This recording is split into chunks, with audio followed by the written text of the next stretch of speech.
5 साल निकुंज और मायरा खूब भटके। एक अपनी नौकरी और जिंदगी के लिए, दूसरी अपने प्यार के लिए। दोनों मंजिल से अनजान थे, पर उनका रास्ता आसान नहीं था। निकुंज की मेहनत बार बार बेकार हो रही थी। उसकी बेचैनी बढ़ रही थी। वह टूटता था, रोता था और अगले दिन फिर मुस्कान से पूरी मेहनत करता था। वहीं मायरा, हर रात वह धुन बजाती थी। अपना नाम मीरा बताकर वह बस चाहती थी कि कोई उसका असली नाम बोले और उसे पहचान ले। मायरा की खोज जारी थी। दिल में एक भरोसा था, निकुंज आएगा। मेरा प्यार सच्चा हुआ तो उसे लौटना ही होगा। वॉयलिन बजाते वक्त मायरा की धड़कन तेज हो जाती थी, मानो भीड़ में वह उस इंसान को ढूंढती थी जिसकी हंसी की वह दीवानी थी। एक रात आस्तुति मायरा से तंग आकर बोली, कब तक करेगी तू यह सब? 5 साल हो चुके हैं मायरा, अब वो नहीं मिलेगा। चल, अब यह यकीन छोड़ दे प्लीज। मायरा मुस्कान के साथ बोली, तुझे जाना है तो जा। मेरे लिए 5 साल तो क्या, सारी जिंदगी का इंतजार भी कम है। मैं रोज वह धुन बजाऊंगी। जब तक वो मुझे सुन नहीं लेता, मैं उसे ढूंढूंगी जरूर। आस्तुति फिर निराश होकर बोली, दोस्ती तो मैंने भी दिल से की है। कुछ भी हो, तुझे अकेला नहीं कर सकती। हम कोशिश करेंगे, हमेशा करेंगे। दोनों सहेलियों ने एक दूसरे को गले लगाया। 8 साल बाद एक दिन एक रेस्टोरेंट में निकुंज रात का डिनर करने आया। उस रेस्टोरेंट में शांति थी। अब निकुंज बदल चुका था। वो भोली सी सूरत और मासूम सी हंसी निकुंज के चेहरे से जा चुकी थी। निकुंज की आंखों में अब वही आंसू के निशान छप से चुके थे। उसके चेहरे पे नूर की जगह चिंता ही चिंता रहती थी। वो नामोशी और जिंदगी से हर वक्त एक शिकवा, मैं ही क्यों। एकदम से खाने का इंतजार करते वक्त निकुंज को एक धुन सुनाई थी जिसने उसकी चिंता झट से दूर कर दी। वह पुराने दिनों का सुकून, वह यादें ताजा हुई और निकुंज की आंखें पानी से भर गईं। जाने क्यों, उस धुन को सुने के बाद निकुंज आंखें झुकाकर बैठा रहा। वह मुस्कुरा रहा था। उसकी आंखों में पानी था। उसके दिमाग में एक ही विचार था, वह मुझे भूली नहीं। धुन बजती रही, निकुंज बैठा रहा और फिर आखिर में वह उठा और मायरा के पास बैठा था। मायरा की वही आंखें, वही चेहरे की लाली और वही वॉयलिन पकड़कर आंखें बंद करके निकुंज को सोचना, सब बिल्कुल पहले जैसा ही था। निकुंज ने प्यार मायरा की आंखों से बाल हटाए और बोला, मायरा, बस एक शब्द, ना कोई धुन, ना कोई गाना। बस एक शब्द मायरा को इतना मधुर लगा, मानो उसे उसकी जन्नत मिल चुकी थी। मायरा के चेहरे पे मुस्कान आई। उसने धुन खत्म की और भी बंद आंखों से निकुंज का हाथ कसकर पकड़ा। मायरा बोली, इतनी आवाजें सुनी, इतनी बार मीरा मीरा सुना, बस यही मायरा सुने के लिए। मायरा ने अपनी खूबसूरत सी हरी आंखें खोली जो निकुंज को सुकून देती थी। प्यार से निकुंज के चेहरे को छूकर मायरा बोली, क्या हाल बना लिया है अपना पागल, अपना ध्यान नहीं रखते क्या? पता है मुझे जरूर लापरवाही होंगे। निकुंज हंसकर बोला, बस तुम मेरी मोहब्बत को याद करके भी नहीं बदली और तुम्हें भुलाते भुलाते मैं ऐसा बन गया।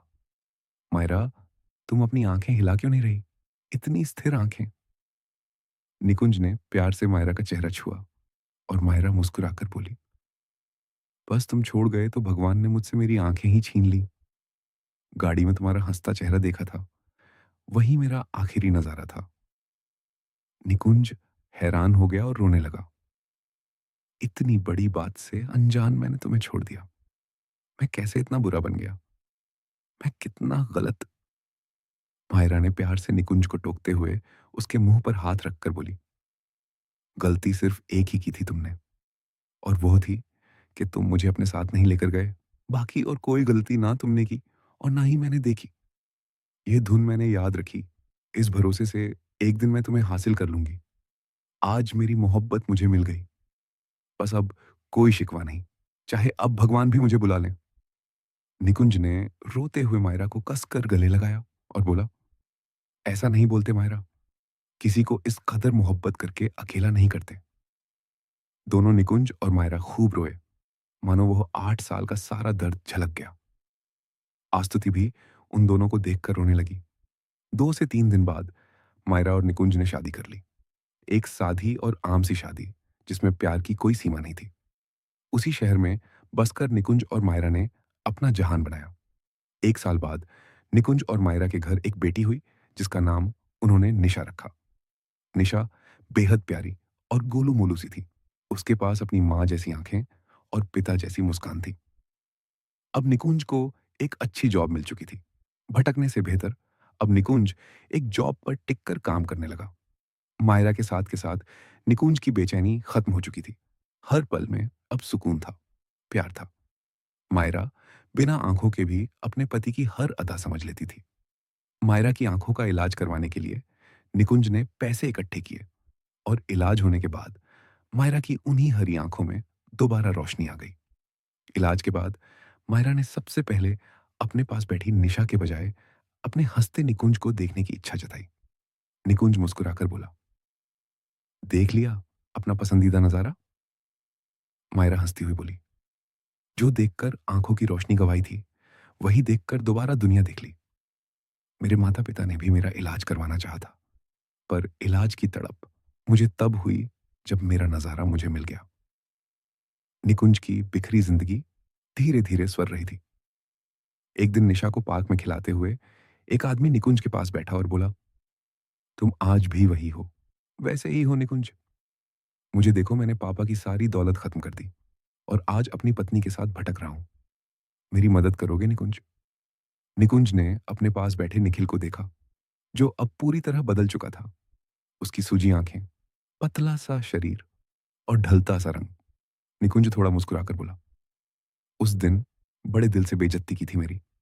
क्या नजारा था वो रात भी कितनी डरावनी थी। अच्छा है तूने मुझे मेहनत करनी सिखा दी। अब तू भी मेहनत कर, अपने आप सब ठीक हो जाएगा। निकुंज उस बेंच से उठा और उसने खेलती निशा को अपनी गोदी में पकड़ा और वापस घर जाने लगा। रास्ते में मायरा निकुंज से बोली, किसे बात कर रहे थे जब मैं वो पड़ोसन से बात कर रही थी? निकुंज हंसकर बोला, कुछ नहीं, बस कोई भिखारी सा आदमी था, मदद मांग रहा था। हमारी तो खुद एडजस्टमेंट मुश्किल से होती है। मायरा मुस्कुराकर बोली, कर लिया फिर प्यार में एडवेंचर? निकुंज मायरा की गाल खींचकर बोला, करवाता हूं तुझे एडवेंचर। दोनों मायरा और निकुंज हंसने लगे।